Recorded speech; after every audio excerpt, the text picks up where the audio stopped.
Assalamualaikum Ibu. Waalaikumsalam. Sehat Ibu, enggak dulu ya nih? Enggak, Iya. apa-apa. Silakan. Iya, terima kasih, Bu. Pak. Tumben nih, pagi-pagi nih. Kira-kira ada yang bisa saya bantu, Pak Sofi? Iya nih Bu, ada yang mau saya diskusiin sebentar kalau Ibu lagi nggak ada kerjaan. Oke, silakan. Ada yang mau disampaikan, Pak Sofi? Ini nih Bu, kan saya ini baru beberapa bulan ini menjadi bidai suara di BPSD Hukum dan HAM. Nah, saat ini saya sudah mendapatkan kesempatan untuk mengajar di kelas bersama peserta pelatihan. Nah, dalam beberapa kali saya memberi materi kepada peserta, ini mereka terlihat kayak ngantuk gitu, Bu. Kayak agak nggak tertarik atau semacam kayaknya ngebosenin gitu kelas saya, Bu ya. Kira-kira penyebabnya apa ya, Bu? Memangnya ketika mengajar di kelas, apa yang Bapak lakukan? Saya menyampaikan materi dari bahan paparan yang sudah saya buat, lalu sudah selesai sih Bu, gitu aja. Baik, Pak Sofi, untuk mengajar di kelas memang kita perlu kreativitas agar peserta itu tidak boring ya, sehingga membuat mereka menjadi tidak antusias untuk mempelajari sesuatu. Boleh, memang kita menyiapkan bahan itu penting, tapi juga metode juga sangat menentukan. Apa yang Pak Sofi sampaikan di kelas, betul memang kita perlu bahannya, materi. Tapi juga di samping materi, metode juga sangat menentukan terkait dengan bagaimana pembelajaran itu menjadi dinamis. Pembelajaran yang dinamis itu yang seperti apa ya Bu ya? Yang saya maksud tadi, yang pembelajaran yang dinamis itu bukan hanya pembelajaran yang transfer saja, hanya menyampaikan dari pengajar kepada peserta dan sifatnya satu arah, tapi juga dua arah dan peserta diberdayakan untuk terlibat secara aktif dalam pembelajaran. Partisipasi pesertanya itu yang seperti apa ya Bu kira-kira? Apakah hanya sekedar tanya jawab saja atau seperti apa Bu? Yang keterlibatan peserta itu bukan sekedar tanya jawab, jadi bisa banyak cara. Artinya pembelajaran yang partisipatif itu bisa dengan diskusi, kemudian juga presentasi dari masing kelompok, kemudian juga yang melibatkan semuanya dengan games. Nah, inilah perpaduan semuanya itu bisa membuat peserta menjadi lebih aktif dalam pembelajaran. Contohnya seperti apa ya Bu ya? Ini kita sharing saja ya Pak Sofi ya, bahwa pelibatan peserta dalam berbagai aktivitas dalam pembelajaran itu bisa dimulai dari awal sampai akhir. Misalnya kalau di dalam KBM kita membuat RP, rencana pembelajaran, di yang pertama itu di pendahuluan. Pendahuluan itu bagaimana kita saling memperkenalkan diri. Itu bisa melalui bisa menggunakan games.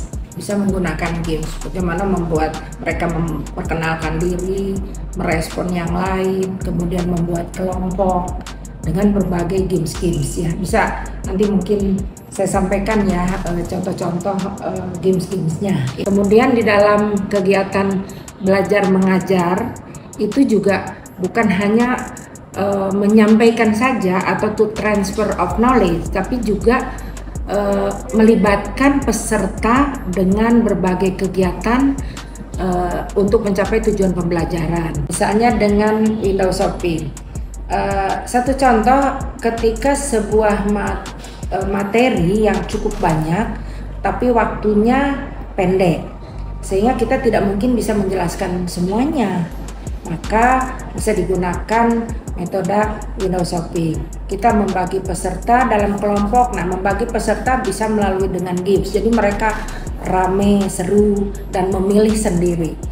Nah, contohnya misalnya dengan yang games rujakan, kemudian dengan yang pernah juga saya lakukan, mungkin Pak Sofi pernah lihat ya, bagaimana yang kalau sendiri itu kalau berdua itu bagaimana, misalnya contohnya yang berdua itu mari berdansa, dia harus mencari teman 2 orang, kemudian yang 3 orang bernyanyi, trio, dia mencari temannya, jadi aktif semuanya.